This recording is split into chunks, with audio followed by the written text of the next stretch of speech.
खबर तो आपने सुनी ली होगी कि यूएसए ने इंडिया से आने वाले लगभग 2000 प्रोडक्ट पर 50% तक का टैरिफ लगा दिया है।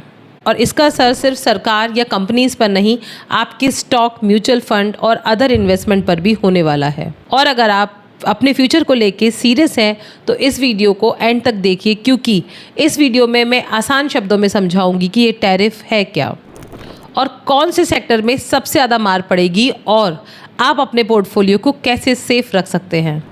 सेक्शन 1 में समझते हैं कि टैरिफ है क्या और इसका बैकग्राउंड क्या है। टैरिफ होता क्या है? आसान भाषा में, जब एक देश दूसरे देश से कोई सामान इंपोर्ट करता है तो उस सामान पर कुछ एक्स्ट्रा टैक्स लगाता है। ये टैक्स अब पहले के 25% से बढ़कर 50% हो गया है। इसका सीधा सीधा मतलब है कि जो प्रोडक्ट इंडिया से यूएस से एक्सपोर्ट होगा उसका दाम वहाँ पर बढ़ जाएगा। नेचुरली इससे उस प्रोडक्ट की डिमांड कम हो सकती है।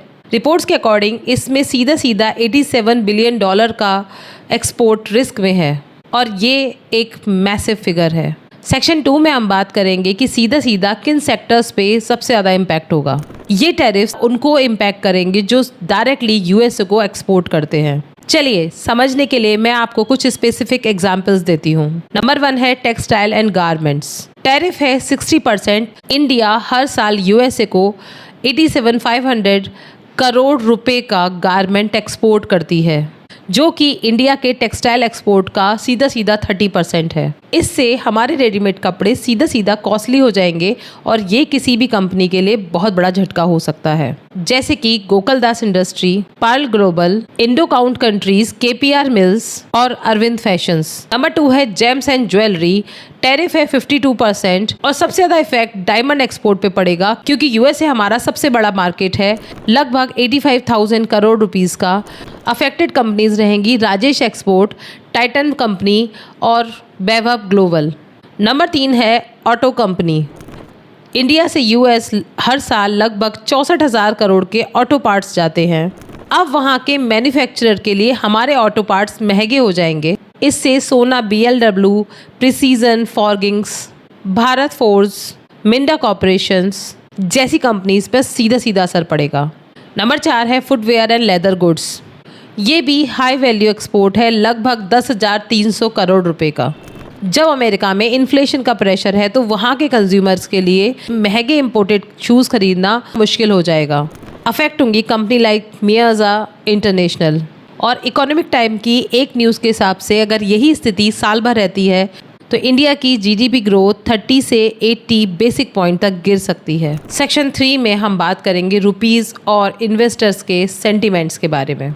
टैरिफ का एक साइड इफेक्ट करेंसी पर भी आता है। जो रुपीज़ थोड़ा स्ट्रांग हुआ था, अब इम्पोर्टर्स की डॉलर डिमांड की वजह से फिर से फ्लैट हो गया है और ये फॉरेन पोर्टफोलियो इन्वेस्टर्स FPIs के कॉन्फिडेंस को भी हिला देता है। दोस्तों, लेटेस्ट डेटा के अकॉर्डिंग सिर्फ और सिर्फ अगस्त महीने में ही फॉरेन पोर्टफोलियो इन्वेस्टर्स ने मार्केट से 18,000 करोड़ का पैसा निकाल लिया है। ईयर 2025 में अब तक 1.13 लाख करोड़ का पैसा मार्केट से बाहर जा चुका है। मतलब फॉरेन इन्वेस्टर्स अब और भी ज़्यादा कॉशियस हो चुके हैं। सेक्शन 4 में हम बात करेंगे कि मार्केट का रिएक्शन क्या है। सबसे इंटरेस्टिंग बात यह है कि अभी तक निफ्टी या सेंसेक्स ने बहुत ज़्यादा पैनिक नहीं शो किया है। मार्केट थोड़ा रेजिलिएंट लगे, लेकिन हम मूडी जैसे रेटिंग एजेंसीज की वार्निंग को भी इग्नोर नहीं कर सकते। मूडीज का कहना है कि ये सिचुएशन इंडिया के मैन्युफैक्चरिंग गोल को डिरेल कर सकती है और इसका असर लॉन्ग टर्म में देखने को मिल सकता है। सेक्शन 5 में हम बात करेंगे कि हमारी एक्शन स्ट्रेटेजी क्या होनी चाहिए। तो अब बात करते हैं कि आप क्या कर सकते हैं। तो डिकोड करते हैं, ये है आपकी असली Bhagavad Gita for your portfolio. Number 1 है diversity into domestic sectors. If your portfolio have high concentration of export focused stocks, it's a time to reevaluate. अगर आपका 70% पोर्टफोलियो IT जैसे TCS या इन्फोसिस या टेक्सटाइल जैसे अरविंद, तो थोड़ा एलोकेशन डोमेस्टिक कंपनीज की तरह शिफ्ट करो। फॉर एग्जाम्पल जैसे कि FMCG कंपनी HUL, डावर या फार्मा कंपनी जैसे टोरेंट फार्मा, एल्कम फार्मा, जो इंडिया की इंटरनल डिमांड पे ज़्यादा डिपेंड करती हैं। लेकिन फार्मा सेक्टर क्रिटिकल रहेगा on the basis of tariff. Number 2 है gold and bond as a hedge. जब मार्केट में अनसर्टेनिटी होती है, गोल्ड एक सेफ हेवन बन जाता है। अगर आपके पास 10 लाख का पोर्टफोलियो है तो लगभग 1.5 लाख रुपए गोल्ड ETF या सॉवरेन बॉन्ड में ज़रूर रखो। टैरिफ्स गोल्ड पर डायरेक्टली अफेक्ट नहीं करते और मार्केट गिरने पर अक्सर गोल्ड की वैल्यू बढ़ जाती है। Number 3, sector rotation. अगर आप हैवी ऑटो कंपोनेंट जैसे एक्सपोर्ट हैवी में इन्वेस्टेड हो तो उनका एक्सपोजर कम करके डोमेस्टिक प्लेयर जैसे मारुति, आयशर शिफ्ट कर सकते हो, जो कि डिपेंड करते हैं लोकल डिमांड पर, और ये एक स्ट्रेटेजिक मूव है।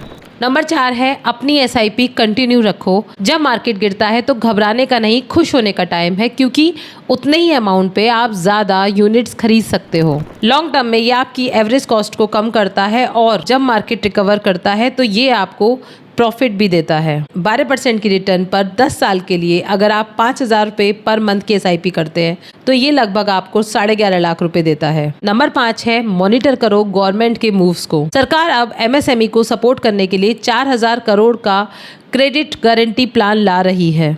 अगर आप SME फोकस फंड्स में इन्वेस्ट करते हो तो ये उनके लिए गुड न्यूज़ हो सकती है।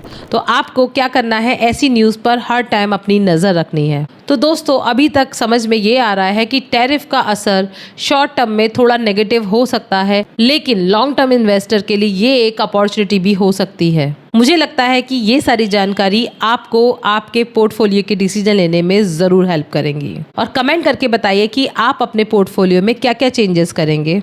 अगर आपको ये एनालिसिस पसंद आई है तो लाइक करें, शेयर करें, सब्सक्राइब करें, ताकि आपको सारे अपडेट्स मिलते रहें और आप हमेशा मार्केट से एक कदम आगे रहें। जय हिंद।